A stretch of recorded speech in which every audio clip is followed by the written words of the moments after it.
ত্রিপুরায় বর্তমান যুব সমাজকে ধ্বংসের মুখে ঠেলে দেওয়া মাদক কারবারের পেছনে স্বয়ং বিজেপির একাংশ নেতা জড়িত রয়েছেন বলে অভিযোগ করে জানালেন যুব কংগ্রেস সভাপতি নীলকমল সাহা।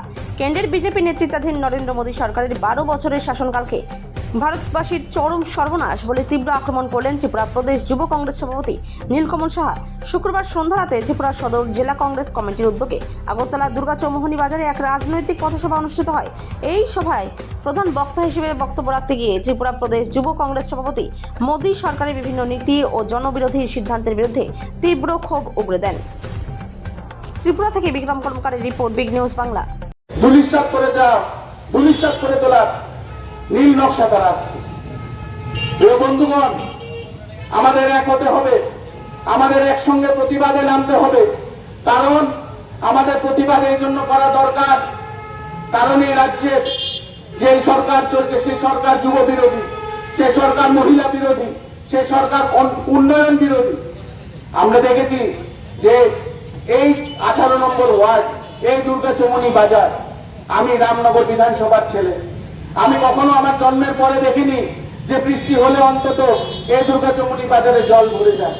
কিন্তু যেদিন থেকে স্মার্ট সিটির প্রকল্পতে নানান রকম ড্রেন সংস্কার শুরু করা হয়েছে, আমরা কি দেখেছি বিগত 2 বছর ধরে আধা ঘন্টা বৃষ্টি হলে এই দুর্গা চৌমুহনী বাজার জলমগ্ন হয়ে যায়। কেন? কোথায় ভুল হচ্ছে?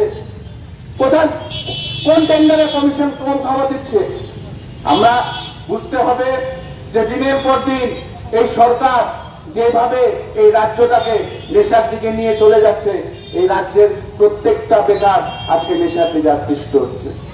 এই রামনগরে 2 দিন পরে পরে আমরা দেখি যে নেশার ব্যবসায়ীরা আনাচে কোনাচে নিজের দোকান খুলে বসেছে। যুবক ছেলেরা, এই প্রজন্মরা আজকে নেশায় আবদ্ধ।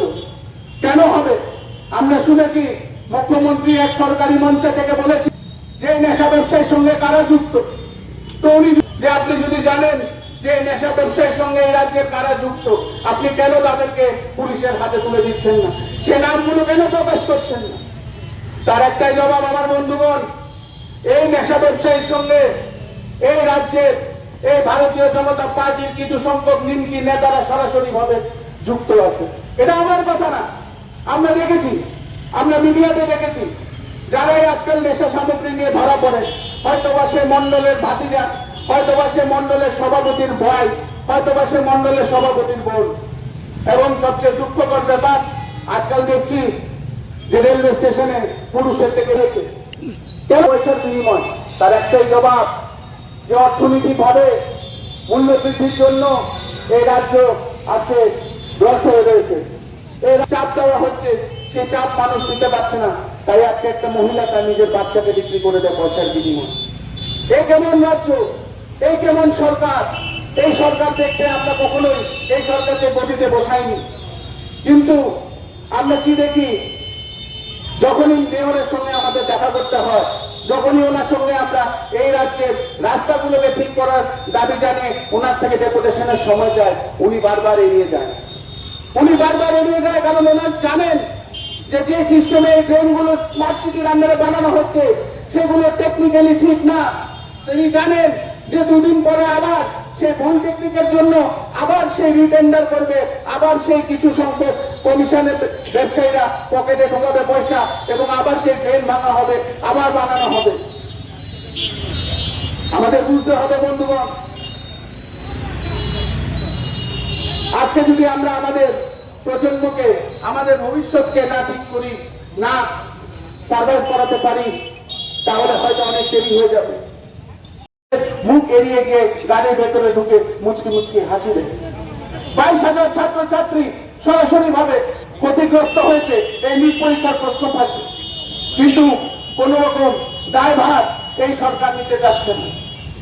আমরা ত্রিপুরা প্রদেশ যুব কংগ্রেসের পক্ষ থেকে এবং সর্বভারতীয় যুব কংগ্রেসের পক্ষ থেকে দাবি রেখেছি যে অতি সত্বর যেন এই শিক্ষামন্ত্রী পদত্যাগ করে। কিন্তু আমরা কি দেখেছি? পদত্যাগ তো দূরের কথা, তারা কমিশন ব্যবসায় লিপ্ত। আজকে এই রামনগরে দেবতির লোক কার্যকর্তারা, আজকে যারা পুরনো বিজেপি করত, তারা আজকে আমাদের সঙ্গে যোগাযোগ করছে। তারা বলছে যে রামনগর সবসময় কংগ্রেসের ঘাঁটি ছিল, রামনগর সবসময় আজীবন কংগ্রেস করে গেছে। তারা ভুল করেছে এই ভারতীয় জনতা পার্টিতে যোগ দিয়ে।